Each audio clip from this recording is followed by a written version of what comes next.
Bonjour et bienvenue dans la cuisine de Choumicha. Aujourd'hui, je vous propose la langue de veau en tangia. Nous allons la cuisiner avec des pois chiches, du blé concassé et des raisins secs. Elle est succulente. Nous allons parler de ce mode de cuisson qui est très marocain, on va dire.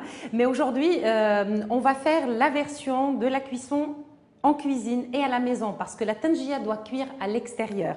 Nous allons commencer par la langue de veau. Je vais la faire bouillir pendant 10 à 15 minutes.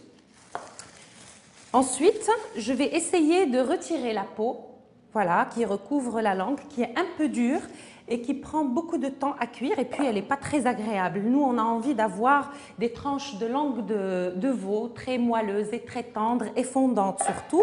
Et justement, ce mode de cuisson, tangia, permet cela. Donc, je mets la langue de veau dans la marmite, je recouvre et je laisse 10 à 15 minutes parce que cette opération, c'est-à-dire enlever ou retirer la peau de la langue, se fait à chaud. Donc, il faut retirer tout de suite la langue de l'eau bouillante, mettre des gants parce que c'est quand même très chaud, et puis se munir d'un couteau bien aiguisé et retirer la peau avant de trancher la langue en rondelles. Je vais y arriver, en rondelles bien régulières.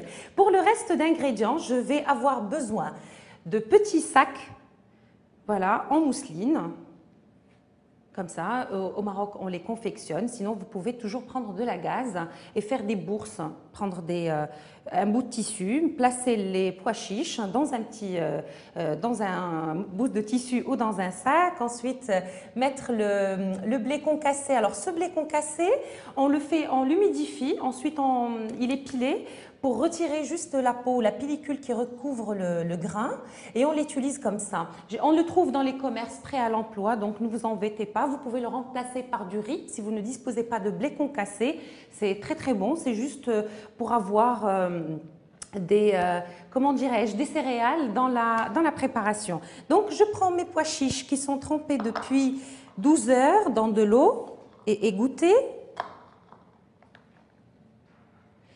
Voilà, je mets le tout dans le petit sac. Je ferme. Comme ça, et puis il faut toujours laisser de l'espace parce que ça gonfle pendant la cuisson. Et je laisse de côté. Je fais la même chose avec le blé. Je le mets dans la bourse. On n'a pas besoin d'assaisonner parce que ça va cuire dans la sauce avec la langue. Et hop. Pour ça, c'est fait. Je vais avoir besoin ensuite de la tangia. Moi, j'ai choisi pour cette recette une marmite bien lourde, mais traditionnellement, c'est ça la tangia. Donc, le plat porte le nom de ce contenant qui est en terre cuite émaillée de l'intérieur. Une fois qu'on a placé tous les ingrédients à l'intérieur, on ferme avec un papier craft et puis on attache le papier craft avec un fil de fer. On pratique des petits trous sur le papier craft et on emmène ça au four qui sert à chauffer les bains morts parce qu'au Maroc, nous avons deux sortes de fours. Le four à pain, c'est-à-dire le four du quartier où on fait cuire les pains, les galettes et les gâteaux, et le four des bains qu'on appelle fornaci. Et la tangia ensuite est posée et recouverte jusqu'à hauteur du papier craft avec de la cendre chaude, uniquement de la cendre chaude. Elle prend beaucoup de temps, on va dire allez, 6 heures ou 7 heures de cuisson parce qu'elle cuit lentement, juste comme j'ai dit, avec la chaleur de la cendre chaude. Comme vous ne disposez pas de fornaci, il n'y a pas de fornaci dans votre quartier, ben vous allez le faire avec une marmite à fond épais ou un autocuiseur. Il n'y a pas de souci, le résultat est aussi bon. C'est vrai qu'il n'y a pas le goût de la terre qu'on a avec la tangia, mais ce n'est pas grave. Pour l'autocuiseur et la tangia à fond, ou la marmite à fond épais, on va utiliser un peu plus d'eau parce que dans la tangia, on n'a pas besoin de beaucoup de liquide, mais bon, pour ça, on va mettre un peu plus d'eau, l'équivalent de 1 litre. Je vais voir la langue si elle est prête. Je vais l'égoutter, je vais commencer à retirer la peau avec un couteau bien aiguisé. Ensuite, je vais la trancher en morceaux réguliers. Je vais chercher quelque chose pour ne pas me brûler. Je vais égoutter et on se retrouve dans un petit moment. Une fois qu'on a retiré la peau de la langue de veau et tranché comme ça en morceaux réguliers, nous allons la mettre dans la marmite et nous allons rajouter les épices, toutes les épices qui vont parfumer notre langue de veau. Je vais utiliser de la cannelle en bâtonnet. Je vais mettre 3 ou 4 morceaux de cannelle. Je vais mettre du sel. L'équivalent d'une cuillère à café de sel. Et puis, vous rectifiez l'assaisonnement, c'est selon le goût. Du cumin. Elle va cuire avec uniquement 3 épices. Le cumin, la cannelle et le piment rouge doux. Ce piment rouge doux qui nous vient de la région de Beni Mellal. Là-bas, il y a une forte production de piment. Maintenant, qu'est-ce que je vais faire? Je vais prendre de l'ail, une tête d'ail. Alors, je mets les gousses d'ail en chemise parce que ça va cuire très lentement.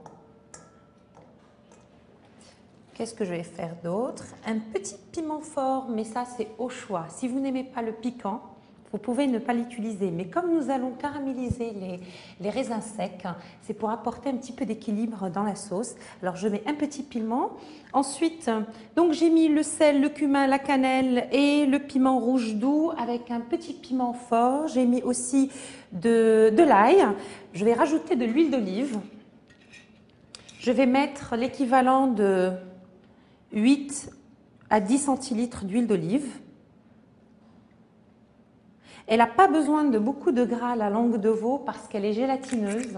Elle donne une sauce onctueuse et délicieuse. Franchement, moi, j'adore ce plat. Je rajoute 2 cuillères à soupe d'huile végétale. Voilà, je mets le feu. Allez.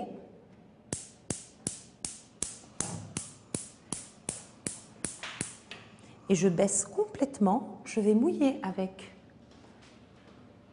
1 litre à peu près d'eau.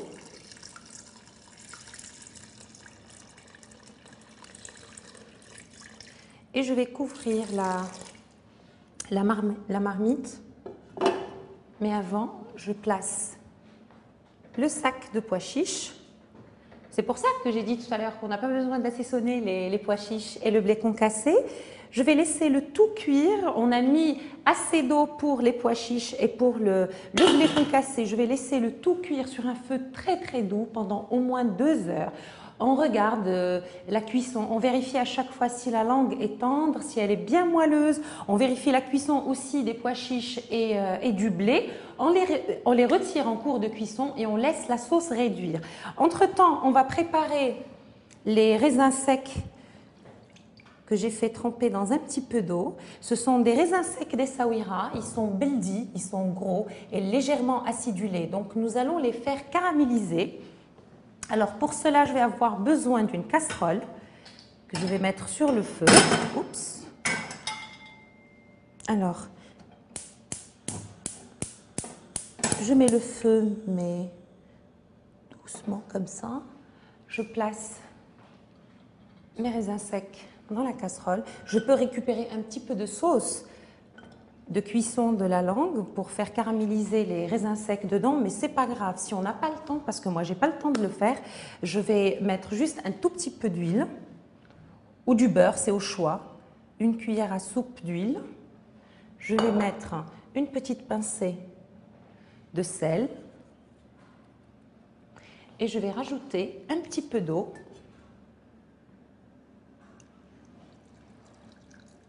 Je vais laisser cuire allez, on va dire 4 à 5 minutes. Ensuite, je vais rajouter du miel pour faire caraméliser les raisins secs. Soit on utilise un miel d'oranger ou un miel de citronnier. Vous avez le choix. C'est tellement bon et ça donne un superbe goût aux raisins secs. Il faut savoir qu'au Maroc, on a beaucoup de miel. Alors, au Rif, sur les montagnes de l'Atlas, l'Anti-Atlas, le Moyen, le Haut. Et il y a aussi à Dar es Salaam, dans la région du Gherb, on a tous les miels possibles et imaginables. Mais mes préférés sont le miel de thym, parce qu'il est très très bon, surtout pour dégager les branches, et aussi le miel de forbe. Donc je laisse cuire un petit peu les raisins secs. Ensuite, je rajoute l'équivalent d'une cuillère à soupe de miel, de citronnier, comme j'ai dit, ou d'oranger.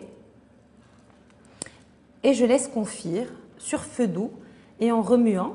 Et c'est vraiment très très bon. Vous n'allez pas le servir, on ne va pas le servir sur la langue, on va le mettre dans un petit bol à côté. Et puis quand on a envie de quelque chose de doux avec la langue, ben on peut se servir.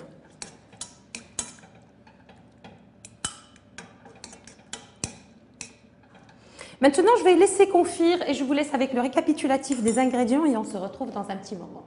Pour préparer la tangia de langue de veau aux pois chiches et aux raisins secs, vous aurez besoin d'une langue de veau de 1 kg, une tête d'ail, une cuillère à soupe de cumin, une cuillère à soupe de piment doux, 3 bâtonnets de cannelle, une cuillère à café de sel, un petit piment fort, 5 centilitres d'huile de table, 8 centilitres d'huile d'olive, 1 litre d'eau, 100 g de pois chiches, 100 g de blé concassé, 100 g de raisins secs d'Essaouira et 2 cuillères à soupe de miel de citronnier ou d'oranger.